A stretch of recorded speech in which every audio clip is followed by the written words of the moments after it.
যদি চৰকাৰ হয় মোৰ ফাৰ্ষ্ট কাম মই একদম কেমেৰাৰ আগত মই সঁচা কৈছোঁ ফাৰ্ষ্ট কাম গোটেই মানুহক মাটিখিনি পাট্টা দি এলটমেণ্ট তাৰপিছত মই MLA হওঁ চাহে নহওঁ মোৰ কোনোৱেই নাই আমাক শান্তি আৰু নিৰাপত্তাটোৱে ৰাখিব দিছিল মই বিধায়ক হোৱাৰ পিছত এতিয়ালৈ অশান্তি গোৱালপাৰাত হ'ব দিয়া নাই মই এই সমষ্টিত মই নুযুঁজোৱে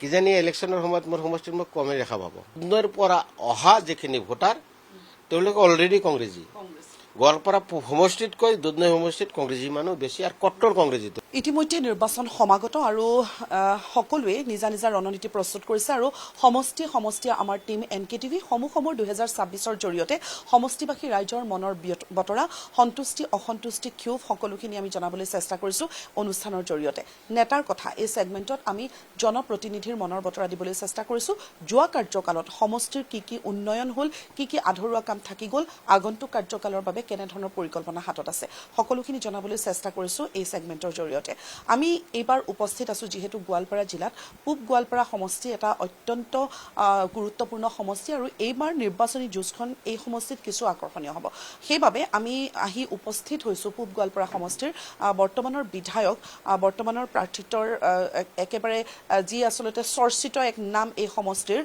বিধায়ক AK ৰছিদ আলম ডাঙৰীয়া মোৰ সৈতে উপস্থিত আছে আপোনাক স্বাগতম আৰু নিৰ্বাচনী ব্যস্ততা কেনে ধৰণৰ চলিছে আপোনাক সুধিব বিচাৰিছো ব্যস্ততা মানে মোতকৈ বেছি ব্যস্ত মোৰ ৱাৰ্কাৰসকল মানে পূব সমষ্টিৰ এটা বৈশিষ্ট্য আছে চাৰিটা মানে প্ৰায় 5টা বছৰ মানে ঠিক ইলেকশ্যনৰ একমাহমান আগত লাহে লাহে মানুহখিনি পলিটিক্স কৰিবলৈ ৰাজনীতি কৰিবলৈ ওলাই আহে কিন্তু বেলেগ বেলেগ সমষ্টিত দেখা যায় মানে 5 বছৰে ৰাজনীতি চলি থাকে কিন্তু গোৱালপাৰা পূব সমষ্টিত এনেকুৱা এটা সমষ্টি যে 5 বছৰে পলিটিক্স নকৰে নিশ্চয় আপুনি এতিয়া গম পাইছে আজি আপোনালোক টকশ্ব আছিল আমাৰ কংগ্ৰেছী ৱাৰ্কাৰখিনি ওলাই আহিছে আমি গমে নাপাওঁ যে ইমান আমাৰ নিষ্ঠাৱান কৰ্মীসকল ওলাই আহিছে ইয়াৰ আগত বহুত টকশ্ব হৈছে নিশ্চয় বিচাৰি পোৱা নাই ৰাজনৈতিক হিচাপত সচেতন গোৱালপাৰা পূব সমষ্টিৰ ভোটাৰ আৰু কংগ্ৰেছ দলৰ ৱাৰ্কাৰ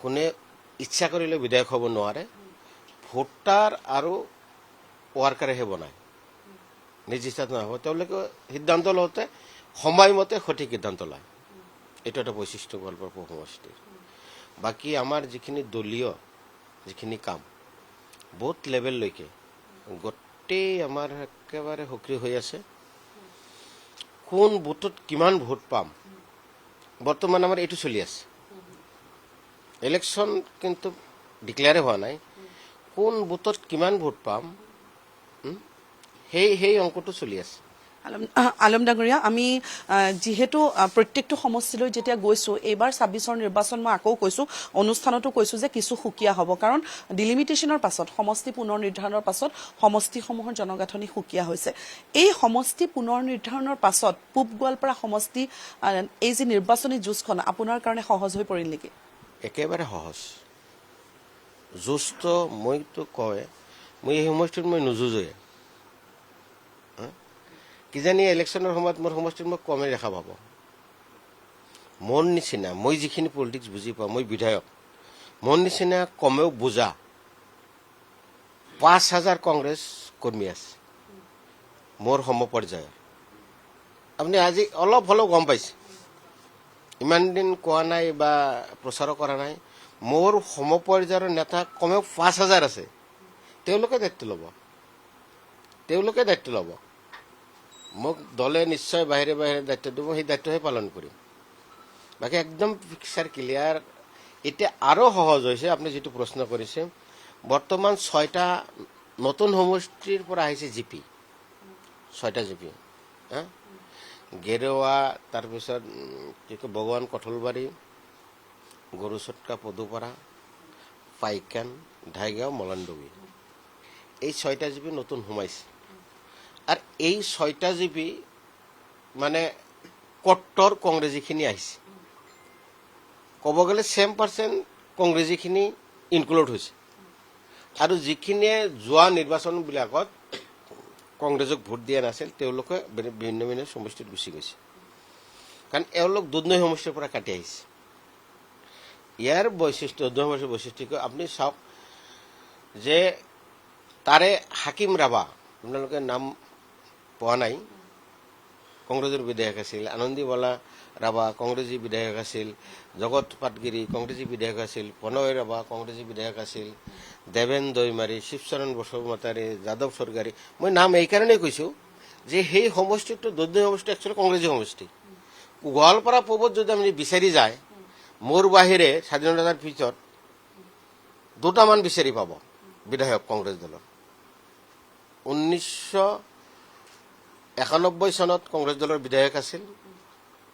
বাকী মই সুদীৰ্ঘ 20-30 বছৰ পিছত 2016 চনত মই বিধায়ক হৈছোঁ। ইমান গেপত কংগ্ৰেছ নাই। তাৰমানে এইখিনিয়ে মই বুজাব খুজিছোঁ, দুধনৈৰ পৰা অহা যিখিনি ভোটাৰ তেওঁলোকে অলৰেডি কংগ্ৰেছী। গোৱালপাৰা সমষ্টিতকৈ দুধনৈ সমষ্টিত কংগ্ৰেছী মানুহ বেছি আৰু কট্টৰ কংগ্ৰেছী তেওঁলোক। এই সমষ্টিত যিহেতু কংগ্ৰেছৰ ভেটি আৰু দুবাৰৰ আপুনি চিটিং MLA, এইবাৰ তৃতীয়বাৰৰ কাৰণে নিৰ্বাচনী যুঁজত অৱতীৰ্ণ হৈছে, আপোনাৰ যিগৰাকী প্ৰতিদ্বন্দ্বী হ'ব, যি দুগৰাকী তিনিগৰাকীৰ মাজত প্ৰতিদ্বন্দ্বিতা হ'ব, তাৰে মূল প্ৰতিদ্বন্দ্বিতা হ'ব তেওঁ এগৰাকী কংগ্ৰেছৰ বিধায়ক আৰু তেখেতে ৰিচেণ্টলি কংগ্ৰেছ ত্যাগ কৰি ৰাইজৰ দলত যোগদান কৰি এই সমষ্টিৰ পৰাই নিৰ্বাচনত অৱতীৰ্ণ হ'ব। গতিকে তেখেতো এগৰাকী কংগ্ৰেছে। গতিকে আমি যিমান দূৰ গম পালোঁ যে এই সমষ্টিটো কংগ্ৰেছৰ ভেটি। গতিকে ৰাইজে বিচাৰিছে, উন্নয়ন বিচাৰিছে, ৰাইজে পৰিৱৰ্তন বিচাৰি আপোনাক জয়যুক্ত কৰিছিল আৰু এই সমষ্টিৰ উন্নয়নৰ কাৰণে আপুনি কি কৰিলে কওক? মই প্ৰথমতে ক'লো, উত্তৰটো দি লওঁ। মূল প্ৰতিদ্বন্দ্বী কিজানি ছাৰ্ভে এছেছমেণ্টত আপোনালোকৰ ভুল হ'ল। মূল প্ৰতিদ্বন্দ্বী তেওঁ নহয়, তেওঁ লাষ্ট নম্বৰত থাকিব। কেমেৰাৰ আগত কৈছোঁ, ৰিজাল্টৰ দিনাখন আপুনি মোক দেখা কৰিব।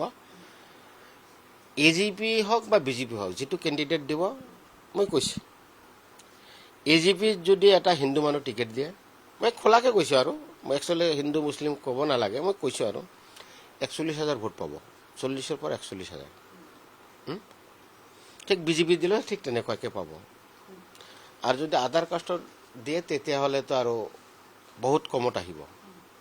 সেইটো গ'ল। যিয়ে নহওক AGP BJP roll number 2 mark বহুত কম। মই আজি কেমেৰাৰ আগত কৈছোঁ, মই যে কৈছোঁ এতিয়া ভোটত মই আমাৰ হিচাপ চলি আছে আমি কিমান ভোট পাম। আজিৰ ডেটত ৰাইজৰ দলৰ যদি আমাৰ ফাইনেলি খেলে 1,35,000 ভোট কংগ্ৰেছ দলে পাব। মোক যেতিয়া টিকেট দিয়া নাই, ডিক্লেয়াৰ হোৱা নাই, 1,35,000 পাব। 2,27,000 বা 28,000 হ'ব টোটেল। তাৰ আপুনি 90% পোল ধৰক আৰু আধাৰ কাষ্টৰ ফুল হ'ব 60%। মই হিচাপ দিছোঁ 2 লাখৰ যদি আপোনাৰ 90% হয় 1,80,000 আৰু থাকিল আপোনাৰ 28,000। তাৰ পৰা ধৰক মোটামুটি 10,000 15,000 মান পোল হ'ব। 2 লাখ ভোটৰ ভিতৰত 1,35,000 মাইনাছ কৰি যিখিনি ভোট বাকী কেইটা কেণ্ডিডেটে ভগাই ল'ব। ক্লিয়াৰ পিকচাৰ, এটা কোনো সন্দেহ নাই। ইয়াৰ কাৰণ আপুনি যিটো কৈ আছে, আপুনি ক'ব এনেই কৈ আছে, মই এনেই কোৱা নাই। যোৱা MP ইলেকশ্যনত 1,26,000 ভোট পাইছিল ৰকিবুল হুছেইন ডাঙৰীয়া, আৰু তেওঁৰ ক্ষেত্ৰত মই কি ৰোল লৈছিলোঁ আপোনালোকে চবেই জানে, হয় না? নিশ্চয় জানে। সেই তেওঁৰ ইলেকশ্যনত বদৰুদ্দিন আজমল চাহাব আছিল কেণ্ডিডেট UDF-ৰ। চাব দেই, বদৰুদ্দিন আজমল চাহাব UDF-ৰ কেণ্ডিডেট হৈছে। তাতকৈ UDF-ৰ ভাল কেণ্ডিডেট এটা হ'ব নোৱাৰে, এইটো সকলোৱে জানে। তেওঁ পাল 26,000 ভোট, কংগ্ৰেছে পাল 1,26,000। আৰু যিজন আমাৰ AGPৰ পৰা কেণ্ডিডেট হৈছিল, তেওঁতকৈ ভাল কেণ্ডিডেট আৰু গোৱালপাৰা ইষ্টত হ'ব নোৱাৰে। কিছুমান কথা মই কেমেৰাৰ আগত ক'ব নোৱাৰিম, বিভিন্ন ইফাল সিফাল মিলালে। মুঠৰ ওপৰত আপোনাৰ যিটো মই হিচাপ দেখিলোঁ, আপোনাৰ যিখিনি আপুনি ভোট লাভ কৰিব, আপোনাৰ মুখেৰে মই যিখিনি কথা গম পালোঁ, আপুনি খুব দৃঢ় প্ৰতিজ্ঞ যে আপোনাৰ গোটেই বাটটো খুব ধুনীয়াকৈ মসৃণ হৈ আছে, খুব ক্লিন হৈ আছে, ক্লিয়াৰ পিকচাৰ এখন আপুনি দেখিবলৈ পাইছে। এতিয়া যদি আমি সমষ্টিৰ কথালৈ আহোঁ, এই গোৱালপাৰা জিলাখনত আপুনি কি কি কাম কৰিলে যোৱা কাৰ্যকালত আৰু কি কি কাম কৰিবলৈ আপোনাৰ হাতত থাকি গ'ল আগন্তুক কাৰ্যকালত আপুনি কৰিব? কাৰণ গোৱালপাৰা জিলাখন বা এই সমষ্টিটো খুব ধুনীয়া, খুব গুৰুত্বপূৰ্ণ আৰু গোৱালপাৰাখন খুব ধুনীয়া। মই যেতিয়া আহিছোঁ মোৰ খুব ভাল লাগিছে, আহি মই প্ৰথমবাৰৰ কাৰণে আহিছোঁ আৰু মই আশা কৰোঁ এই গোৱালপাৰাখন এনেকৈ জাকত জিলিকা হৈ থাকক। এইটোৱে আপুনি কি কৈছে নহয় গোৱালপাৰা পূব সমষ্টিটো অলপ বেলেগ মানে গৌৰৱ অনুভৱ কৰোঁ কাৰণ ভাল ভাল মানে মানৱ সম্পদতে গঢ় লৈ উঠিছিল এক কথাত কৈ দিওঁ আদিল হুছেইন হয় না তেওঁৰ ভোটৰ দ্বাৰাই মই বিধায়ক সেইটোলৈ গৌৰৱ অনুভৱ কৰোঁ মই কৈছোঁ আৰু সেনেকুৱা বহুত ব্যক্তি আছে আমাৰ ইয়াতে আপুনি যিটো কথা কৈছে যে ভাল হৈ থাকক এইটো ভাল হওক কিন্তু মই বিধায়ক হোৱাৰ আগত আপোনালোকৰ সাংবাদিকসকল আছে গোৱালপাৰা চহৰৰ অৱস্থা যদি দেখি লয় ৰাস্তা ঘাট BOCৰ পৰা আপোনাৰ পঞ্চৰত্নৰ পৰা যিটো মেইন ৰুট আপুনি আহিলে দুবাৰ গোৱালপাৰাৰ ফালে ই নকৰিলে যে গোৱালপাৰাত আকৌ নাযাওঁ এই অৱস্থা এটা ইণ্ডাষ্ট্ৰী নাছিল টাউনটো ভাবো কি মই বিধায়ক হোৱাৰ সেই মুহূৰ্তত যিটো ইৰিগেশ্যন আৰম্ভ হৈছিল এইখিনি বলদমাৰী চহৰৰ মানুহ আছে সুধি চাব পাৰে এনেকুৱা ভাবো কি যে টাউনখন ভাঙে আৰু মই সেই নদীৰ পাৰত গৈ গোটেই পাব্লিক একেলগে লগ কৰি দোৱা লৈ গৈছিলোঁ যে আপোনালোকে দোৱা কৰক কংগ্ৰেছ দলৰ টিকেটটো যাতে মই পাওঁ মই বিধায়ক হৈ দোৱা কৰিব মই ফাৰ্ষ্ট কাম নদীৰ প্ৰটেকশ্যন ব্ৰহ্মপুত্ৰৰ লগত কোনে যুঁজি পৰা নাই প্ৰকৃতিৰ লগত যুঁজি পৰা নাই কিন্তু মই যুঁজি পাৰিছোঁ বুলি নকওঁ মই কিন্তু যুঁজি আছোঁ যুঁজি ছাকচেছো হৈছোঁ গোটেই বলদমাৰী চৰ ভাঙি শেষ হৈ গৈছিল পুনৰ উদ্ধাৰ কৰাইছোঁ মই পুনৰ উদ্ধাৰ কৰি প্ৰটেকশ্যন কৰাইছোঁ পাৰ্মানেণ্ট চিৰদিনৰ কাৰণে গোৱালপাৰা টাউন প্ৰটেকশ্যন কৰিছোঁ ফাৰ্ষ্ট মই এইটো ক'লোঁ প্ৰমাণ পাব নদীটো উঠাৰ পিছত তাৰপিছত এতিয়া 100 কোটি টকাৰ কাম আকৌ ADBৰ এলটমেণ্ট হৈছে এইটো আপুনি চাৰ্কেট হাউচৰ যিটো পাহাৰ আছে তাতে থাকিব তাতে যদি যায় যদি বেলেগ চাৰ্কেট হাউচ আছে তাতে এবাৰ হ'লেও যাব গ'লে আপোনাৰ মনটো ভাল হৈ যাব যে অসমৰ ভিতৰত ঠাই এটা দেখিলোঁ নিশ্চয় ক'ব তাতে থিয় দি দেখিব কামবিলাক চলি আছে তাৰপৰা আৰু এটা পাহাৰ আছে ডেকদৱা পাহাৰ 4.5 কিলোমিটাৰ 100 কোটি টকাৰ কাম 75 ফুট তলৰ পৰা বান্ধি আহি আছে অলৰেডি প্ৰটেকশ্যন দি মই পুনৰুদ্ধাৰ কৰিলোঁ বলদমাৰী চৰ 3000 বিঘা মাটি উঠিলে সেইটো পাৰ্মানেণ্ট প্ৰটেকশ্যন হৈ গ'ল বলদমাৰী চৰ এতিয়া মই টাউনলৈ প্লানিং কৰি আছোঁ কিন্তু দুখৰ খবৰ এটা কেমেৰা আগত মই দিছোঁ যেই মাটিডোখৰ ওলালে এটা ছাৰ্ভে চলি আছে কেনেকৈ আদানীক দিয়া যায় এইবিলাক দুখ গোৱালপাৰা চহৰত যিমান ৰাস্তা আছে আপুনি যাওক এটাই কিজানি এটা কাঁচা ৰাস্তা ওলাব নোৱাৰিব কিন্তু মই বিধায়ক হোৱাৰ আগত ট্ৰেন্সপৰ্ট পইণ্টৰ পৰা যিটো মেইন পইণ্টৰ পৰা নয়াপাৰালৈ যাওঁতে এতিয়া গাড়ী লৈ গ'লে 1 মিনিট নালাগে এনেকুৱা এটা সময় আছিল ৰিক্সা দি যদি কোনোবা গৈছিল পেটৰ বিষ উঠি গৈছিল টাউনৰ ৰাস্তা ঘাট মই বিধায়ক হোৱাৰ পিছত কৰিছোঁ আপুনি এইটো ৰাস্তা দি আহিছে আলমদা ৰাস্তা ঘাট আমি দেখিছোঁ খুব ধুনীয়া আৰু এই গোৱালপাৰাখন আচলতে সকলো ফালৰ পৰাই চহকী গোৱালপাৰাখনৰ সকলোখিনি দিশে আছে সাংস্কৃতিক ক্ষেত্ৰখনৰ ফালৰ পৰাই যদি চাওঁ বা কৃষিজীৱী লোকসকলৰ যথেষ্ট নিজা সম্বল আছে যথেষ্ট নিজা সম্পদ আছে আৰু এই গোৱালপাৰাখন বিভিন্ন ক্ষেত্ৰত চহকী হয়নে গতিকে এই কাৰ্যকালত আপুনি যিখিনি কাম কৰিলে বিৰোধী এগৰাকী বিধায়ক হৈ আপুনি এইখিনি কৰিব পাৰিছে কাৰণ বিৰোধীত থাকি এগৰাকী বিধায়কে সমষ্টি উন্নয়ন কৰিবলৈ যথেষ্টখিনি ষ্ট্ৰাগল কৰিবলগীয়া হয় তেনে ক্ষেত্ৰত আপুনি কাম কৰিছে যিখিনি কাম কৰিব নোৱাৰিলে সেইখিনি কাৰণ হাতত যিমানখিনি পৰিকল্পনা থাকে এই 5 বছৰীয়া বা 10 বছৰীয়া কাৰ্যকালত আপুনি দুটা টাৰ্মত যিমানখিনি কৰিছে সকলোখিনি হয়তো আপোনাৰ সম্পূৰ্ণ হৈ উঠা নাই গতিকে ৰাইজক আপুনি কি প্ৰতিশ্ৰুতি দিব যে এই কাৰ্যকালত আপুনি কি নতুন নতুন কাম কৰিব গোৱালপাৰাবাসীৰ কাৰণে বা পূব গোৱালপাৰা সমষ্টিৰ কাৰণে গোটেইকেইটা প্ৰশ্ন মোৰ ইমানেই ভাল লাগিছে মই সঁচা কথা কওঁ ইম্পৰ্টেণ্ট প্ৰশ্নবিলাক সুধি আছে মোক মই ইমান যে কৰিছোঁ তথাপি মোৰ মনত দুখ আছে মই ছাকচেছ হ'ব পৰা নাই এটা কাৰণত মই যি কাৰণত বিধায়ক হৈছিলোঁ এইটো মোৰ মনৰ কল্পনা মানে ইয়াতে ৰাজাৰ শাসন আছিল কোচবিহাৰ ৰাজাই কি কৰিছিল জমিদাৰী প্ৰথা আছিল আগত মানে আপুনি এৰে যিটো ভূমি নীতি এৰে যিটো সেইটো কিন্তু অসমৰ বেলেগ জিলাৰ লগত নিমিলিব আমাৰ ইয়াতে গাঁওবুঢ়া নাই ইয়াতে মৌজাদাৰ নাই তাৰমানে এইটো জমিদাৰী প্ৰথা আছিল জমিদাৰে কি কৈছে তোক এখাল জমি দি দিলোঁ এখাল মানে বুজি পাইছে না দুটা গৰুৱে যে হাল মাৰে সেইটোক এখাল বুলি কয়। সেই এখালৰ কেপাচিটি হ'ল দিনত 7 বিঘা জমি চাহ কৰিব পাৰে। সেইকাৰণে এখাল মানে 7 বিঘা। মই আগত গম পোৱা নাছিলোঁ, পিছত গম পাইছোঁ সেই দলিলবিলাক দেখি বাংলা ভাষাত লিখা আছে। 2 হাল জমি দিছিল। তথাপি সেইটো এটা হিষ্ট্ৰী আছে। ৰুশ্মিনাৰা বেগমক যে ফৰেনাৰ কৰিছিল, তেওঁৰে আছিল ফ্ৰীডম ফাইটাৰ, তেওঁৰ আটাকক দিছিল সেই মাটিডোখৰ 2 হাল মাটি। মই তেতিয়া গম পাইছিলোঁ হিষ্ট্ৰীটো। যিয়ে নহওক সেই মাটিবিলাক সেনেকুৱাই থাকিল। অলপ কেইদিন আগত গম পাইছে এই কি কয় এইটো লক্ষীপুৰৰ ওচৰত এইটো কি কয় এইটো বলাইখামাৰ, তাতে যে ট্ৰাইবেল মানুহৰ মাটি যে কোনোবা এজনে দখল কৰিছে, মই সেইবিলাক ভাষা নকওঁ, বিজেপিৰ নেতাই দখল কৰিছে, এটা পৌৰপতিয়ে দখল কৰিছে। তাৰমানে সেই সময়ত জমিদাৰে দিছিল তেওঁলোকক খাবৰ কাৰণে, তাৰ কাৰণে টেক্স দিব লগা হৈছিল। তেতিয়াতো গভৰ্ণমেণ্টে টেক্স দিয়া নাছিল, জমিদাৰক টেক্স দিছিল। তেওঁলোকে কি কৰিলে, জমিদাৰৰ পৰা লিখি লৈ বা পাট্টা চাট্টা একো নকৰিলে, সেনেকুৱা খাই থাকিল। সেই চিষ্টেম আছে। মোৰ এইখিনি ক'ব খুজিছোঁ যে এতিয়াও গোৱালপাৰা পূব সমষ্টিত অসমৰ ভিতৰত চবচে জ্বলন্ত সমস্যা হ'ল মাটিৰ পাট্টা। এটা অভিযোগ আহিছিল, মাটিৰ পট্টা কথা আপুনি উলিয়াইছে যিহেতু, এটা অভিযোগ আহিছিল, এই সমষ্টিৰ মানুহে কৈছিল যে কিছুমান এনেকুৱা খিলঞ্জীয়া লোক আছিল, সেই খিলঞ্জীয়া লোকসকলৰ ভূমি পট্টা কেঞ্চেল কৰি তেওঁলোককো উচ্ছেদ কৰা হৈছিল, তেওঁলোকো ভুক্তভোগী বুলি অভিযোগ। নহয়, এতিয়াও আছে, নটিচ টাইম এতিয়াও আছে, নটিচ মোৰ লগতে আছে। মানে পাট্টা কেঞ্চেল কৰি 61ৰ পাট্টা নেকি 41ৰ পাট্টা কেঞ্চেল কৰি তাতে ফৰেষ্ট ৰিজাৰ্ভ কৰি আছে, এতিয়াও আছে।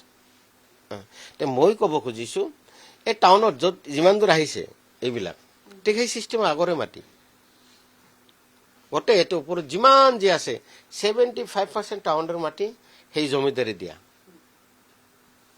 সেই তেনেকুৱাই পৰি আছে। ঠিক সেই মাটিবিলাক মই ভাবিছিলোঁ যে বিধায়ক হোৱাৰ পিছত চৰকাৰটো আমাৰ থাকিবই, চৰকাৰখন নাথাকিলে যে অন্তত সেইবিলাক মানুহক কিছুমান ৰিফিউজি 64ত আছে, তেওঁলোকক বহাইছে ঠিকে, এলটমেণ্ট নহ'ল, সেনেকুৱাই থাকি গ'ল সেনেকুৱা। কিন্তু মই ছাকচেছ হ'লো, হৈ পেলাই আগত সেইখিনিক টাৰ্গেট কৰিলোঁ। আগতে মই চিধা কথা, মই মাইনৰিটি MLA, মই কি কৰিলোঁ, ফাৰ্ষ্ট যিখিনি 1964ত ৰিফিউজিখিনি আহিল, মাটিয়া কেম্প চেম্প যিবিলাক আছে, সেইবিলাকত মাটি এলটমেণ্ট কৰি দি প্ৰধানমন্ত্ৰী আৱাস যোজনা ঘৰ দিয়ালোঁ। পৰ্যায়ক্ৰমে কৰা আৰম্ভ কৰিছিলোঁ, DC ভাল ষ্টেবল হৈছিল, যে এইটো কৰা আৰম্ভ কৰিল ডিচিজন ট্ৰেন্সফাৰ কৰি দিল। এই যে আৰম্ভ হ'ল পেইণ্টিং, সেই তেতিয়াৰ পৰাই মোৰ সমষ্টিৰ মাটিখিনি যিয়ে যি দখল কৰি আছে পাট্টা দিব পৰা নাই, যি কাৰণত বহুত চৰকাৰী সা সুবিধাৰ পৰা এতিয়া বঞ্চিত হৈ আছে, এতিয়া পাট্টা মাটি বিচাৰি আছে। মোৰ সেইটোৱে আছে, যদি চৰকাৰ হয়, মোৰ ফাৰ্ষ্ট কাম, মই একদম কেমেৰাৰ আগত মই সঁচা কৈছোঁ, ফাৰ্ষ্ট কাম গোটেই মানুহক মাটিখিনি পাট্টা দি এলটমেণ্ট, তাৰপিছত মই MLA হওঁ চাহে নহওঁ, মোৰ কোনোৱেই নাই। এটা ডাঙৰ সমস্যা সমাধান হ'ব আমি আশা কৰিছোঁ। ৰাইজে আচলতে যেতিয়া এগৰাকী জনপ্ৰতিনিধিক শাসনৰ গাদীত বহুৱাই ৰাইজৰ সেৱাৰ কাৰণে আপোনালোক আগবাঢ়ি আহিছে, আমি আশা কৰিম ৰাইজৰ প্ৰকৃত সেৱা কৰক আৰু আগন্তুক নিৰ্বাচনলৈ হাতত খুব সময় কম। কওক। মই বিধায়ক হৈয়ে এটা মানে অগ্নি পৰীক্ষা দিব লগা হ'ল, সেইটো NRC 2.5 বছৰ NRCৰ বিধায়ক হৈয়ে সেই অগ্নি পৰীক্ষাটো আৰম্ভ হ'ল। বিভিন্ন ৱাই লৈ, পঞ্চায়তৰ লিংক চাৰ্টিফিকেট লৈ টোটেল 13টা কেছ কৰিলোঁ। আমচয়ে কৰিল, জমিয়তে কৰিল, এনেকুৱা কৰি আমি টোটেল 13টা কেছ কৰিলোঁ। তাৰ 13টা কেছৰ ভিতৰত 4টা কেছ আকৌ মোৰ সমষ্টিত কৰিছিলোঁ। বেলিথিয়া মৰাক, তাপসী দেৱী, ভানুজয়, ৰঞ্জিত দাস, 4টা কেছ মই গোৱালপাৰা ইষ্টৰ পৰা কৰিছিলোঁ। সেইটো ছাকচেছ হ'লোঁ। বিভিন্ন ধৰণৰ এনেকুৱা আমাক শান্তি আৰু নিৰাপত্তাটোৱে ৰাখিব দিছিল। মই বিধায়ক হোৱাৰ পিছত এতিয়ালৈ অশান্তি গোৱালপাৰাত হ'ব দিয়া নাই। লাষ্ট মই কওঁ, মুখ্যমন্ত্ৰী ডাঙৰীয়া গোৱালপাৰা ইষ্টত কৈছিল 50-60 হাজাৰ ভোট কাটিব লাগে। ভিডিঅ' কনফাৰেন্স কৰি কৈছিল, AGP 30ৰ পৰা 32,000 মানুহৰ কৰি দিছে। তেতিয়া আমি ডিচিক ধৰিছিলো, MP আমি সবে মিলি, আপুনি অবৈধ অভিযোগ ল'ব নোৱাৰে, চলি আছে। লগে লগে 22 তাৰিখে ডিচি নোটিছ ওলাই দিলে, অবৈধ অভিযোগ পালে তেওঁক শাস্তি দিয়া হ'ব। ক'ত? 1950 চনৰ যিটো নাগৰিকত্ব আইন, সেইটো বলবৎ কৰা হ'ব। তাৰমানে তাতে পানিছমেণ্ট আছে, জৰিমনা আছে। তাৰপিছত কমি গ'ল। সিহঁতৰ ইচ্ছা আছিল 50-60,000 ভোট কমাই AGP BJPৰ MLA বনাব, কিন্তু ছাকচেছ হ'ব নোৱাৰিলে। লগে লগে কমি আহি ষ্টপ হৈ গ'ল। কমপ্লেইনটো ইমান কৰিব নোৱাৰে, 30-32,000 মানৰ কৰিলে। কৰাৰ পিছত ডিচিক ক'লো যে এইবিলাক সকলো অবৈধ। আপুনি যিটো ভাবি আছে হিয়াৰিং ল'ব, যিসকল অভিযোগ যে মৰিছে, মোৰ ছোৱালীক মৰা বুলি ক'লে, বুজি পাইছেনে? এবচেঞ্চ বুলি ক'লে। তেওঁ যিজন নেকি মৰিছে, যিজন নেকি এবচেঞ্চ, তাক কেনেকৈ হাজিৰ কৰাব? মানুহজনতো মৰিলেই, মৰা মানুহজন কেনেকৈ আপোনাৰ হিয়াৰিং ল'ব? যিয়ে কমপ্লেইনটো কৰিলে তেওঁক হাজিৰ কৰাব কওক, নহ'লে তেওঁ প্ৰমাণ দিয়ক মানুহজন মৰিছে। তাৰপিছত যেতিয়া মই গম পালো এটা অভিযোগকাৰী সঁচা নহয়, AGP BJPৰ লিডাৰখিনিয়ে voter ID card, EPIC number, phone number use কৰি অভিযোগবিলাক কৰিলে। টোটেল কৰিলে 279 অভিযোগ। 279, 150, 95, 50 এনেকুৱা কৰি একজনে অভিযোগ কৰিলে। হয় এবচেঞ্চ, নহয় ট্ৰেন্সফাৰ গুচি গৈছে, নহয় মৃত্যুবৰণ কৰিছে, এইবিলাক লৈ ডিচিক মই ক'লো অভিযোগকাৰীৰ অভিযোগ কেঞ্চেল কৰক, কোনো হেয়াৰিং নহ'ব, নহ'লে ডিভোটৰ নিচিনা হ'ব, 20 বছৰ 30 বছৰ লাগিব। কোনো ভাৰতীয় বৈধ নাগৰিকে ভোটাৰ অধিকাৰৰ পৰা বঞ্চিত হ'ব নোৱাৰিব। তাৰপিছত ডিচি একদম গাইডলাইন ফ'ল' কৰিলে। যেতিয়া দেখিলে অভিযোগকাৰী ভুৱা, মই গোটেই ৰিটাৰ্ণ দিলোঁ, ইমান কেইজন অভিযোগকাৰী আছে, গোটেই ভুৱা, গোটেই কেঞ্চেল কৰিব লাগে। তেওঁ ইনকুৱাৰী কৰি চালে 279, ইয়াতে গোটেই আছে, গোটেই আছে। টোটেল 279 অভিযোগকাৰী গোটেই আছে অৰ্ডাৰ কৰি। এইটো টোটেল, এইটো দেখিছে 279, এইবিলাক চব অভিযোগকাৰী গোটেই কেঞ্চেল কৰিছে, বুজি পাইছেনে? ডিচিয়ে কেঞ্চেল কৰিছে, গোটেই মানুহখিনি আহি গ'ল। এটা নাম কেঞ্চেল কৰিব পৰা নাই। মই কৈছিলো এটা নাম কেঞ্চেল কৰিবলৈ। আপুনি খুব শক্তিশালী পদক্ষেপ গ্ৰহণ কৰিলে, কাৰণ সেই SRৰ সমস্যা, ভোটাৰ তালিকাৰ পৰা নাম কৰ্তন হোৱা বহু এনেকুৱা ভুক্তভোগী লোক আমি পাইছো, যিসকলৰ নাম এতিয়াও ভোটাৰ তালিকাত অহা নাই, তেওঁলোক এতিয়াও ভুক্তভোগী। গতিকে আপোনাৰ সমষ্টিত আপুনি এই অত্যন্ত এটা শক্তিশালী পদক্ষেপ আপুনি গ্ৰহণ কৰিছে এই লোকসকলৰ কাৰণে। আমি আশা কৰিম আলম দা আগন্তুক নিৰ্বাচন সুকলমে পাৰ হওক, আৰু আমাৰ NKTV পৰিয়ালৰ ফালৰ পৰা অফুৰন্ত আপোনালৈ শুভেচ্ছা জ্ঞাপন কৰিলোঁ। ধন্যবাদ। Thank you.